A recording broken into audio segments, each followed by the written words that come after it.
اس وقت جو ہے دنیا کے تمام ممالک دفاعی لحاظ سے مضبوط ہونے کی دوڑ میں ہیں۔ امریکہ نے سعودیہ کو F-35 دینے کا اعلان کیا ہے اور سعودیہ کے ساتھ ہمارے بھی دفاعی معاہدہ ہے، تو کیا ان طیاروں تک پاکستان کی بھی رسائی ہوگی؟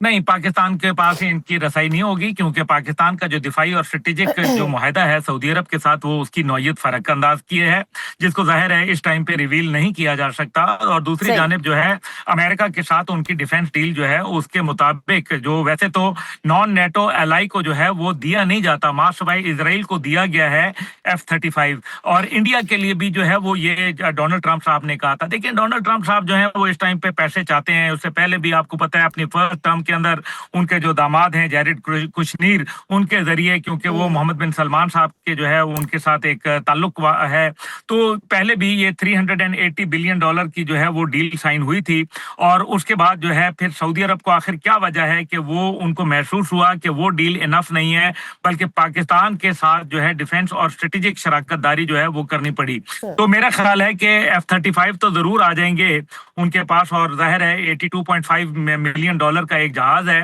لیکن اس کے ساتھ جو ہے وہ کیونکہ شرائط ہوتی ہیں کہ فلانے ملک کے ساتھ آپ استعمال کر سکتے ہیں، فلانے ملک کے خلاف نہیں استعمال کر سکتے۔ تو جو ایران اور سعودی عرب کے مابین ایک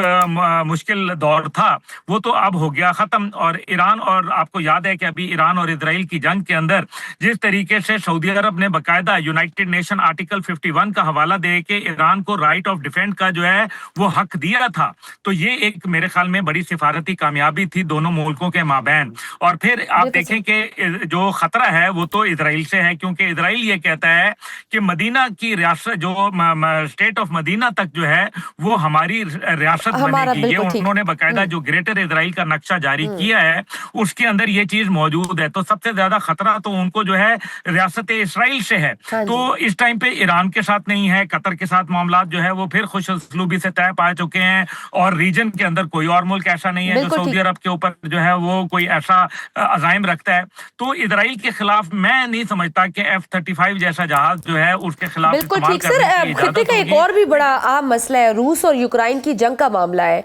جو اب تک صدر ٹرمپ بھی حل نہیں کر پائے۔ وہیں اب فرانس نے یوکرائن کو 100 رافیل طیارے دینے کا بھی معاہدہ سائن کیا ہے۔ تو کیا یہ خطے میں باقاعدہ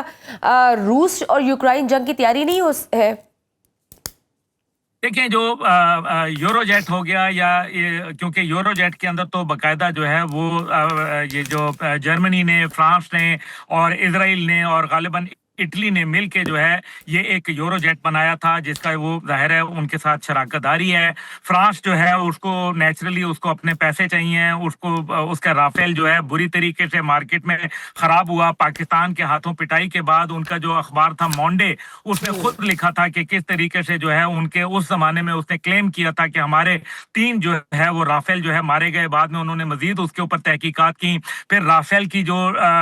یہ ڈسالٹ ایویشن ہے، وہ جو ان کی مینوفیکچرر ہے، وہ وہاں آنا چاہتی تھی، اور ڈسالٹ ایویشن نے کہا کہ ہم دیکھنا چاہتے ہیں کہ انڈیا میں کیا وجوہات ہو گئیں رافیل گرنے کی، لیکن انڈیا نے ایکسیس نہیں دی، کیونکہ ان کو پتا ہے کہ قصور انڈیا کا ہے۔ اس لیے وہ رافیل کو جو ہے اب ان کو مارکیٹ چاہیے ہے۔ رافیل کو انہوں نے جو ہے 4.5 جنریشن کا جہاز ہے، انہوں نے اسرائیل کو دینے کا وعدہ کیا ہے، لیکن یہ اتنی آسانی سے نہیں ہوتا، یہ اس میں ٹائم لگتا ہے۔ یہ نہیں ہے کہ جہاز آج آپ نے جا کے مارکیٹ سے خریدا اور صبح اڑانا شروع کر دیا۔ یہ اس کے اندر یہ بٹس اینڈ پیسز میں آتے ہیں، اور پھر یہ دیکھنا پڑے گا کہ اس میں کیا ٹیکنالوجی ٹرانسفر ہے، اس کے اندر جو ہے وہ کیا مینٹیننس کا کیا ایشو ہے، اور کس قسم کے انہوں نے ساتھ کوئی اس کے کنڈیشنالٹیز لگائی ہیں یا نہیں لگائی۔ یہ تمام چیزیں جو ہیں دیکھنی گئیں۔ جب منہ کی کھا کے جاتے ہیں تو پھر اب آپ دیکھیں نا، آپ بھی عجیب بات کر رہی ہیں، آپ یہ کہہ رہی ہیں کہ جی وہ ہم نے مارا ہے، اب وہ رونے بھی نہیں دیتے۔ دیکھیں نا، رونے تو دینا چاہیے، اب وہ کیا کہتے، دھمکیاں ہی دے سکتا ہے نا بیچارہ، اس کو پتا ہے کہ ہم نے جو اس کی تاریخ ساز بے عزتی کی ہے وہ تو ان کو اچھی طریقے سے معلوم ہے۔ جنرل دیویدی ہو گیا، یا ان کا جو ایئر چیف ہو گیا سنگھ صاحب، امر پریت سنگھ، تو وہ دونوں جو ہے صرف دھمکی کے اوپر بات کر رہے ہیں، وہ عملاً کوئی کام نہیں کر رہے۔ اگر انہوں نے ٹیکنالوجی کے اوپر کام کرنا ہوتا تو پھر وہ دنیا میں ٹیکنالوجی کے ساتھ ساتھ ٹریننگ بھی حاصل کرتے، لیکن مسئلہ یہ ہے کہ رافیل چلانے کے لیے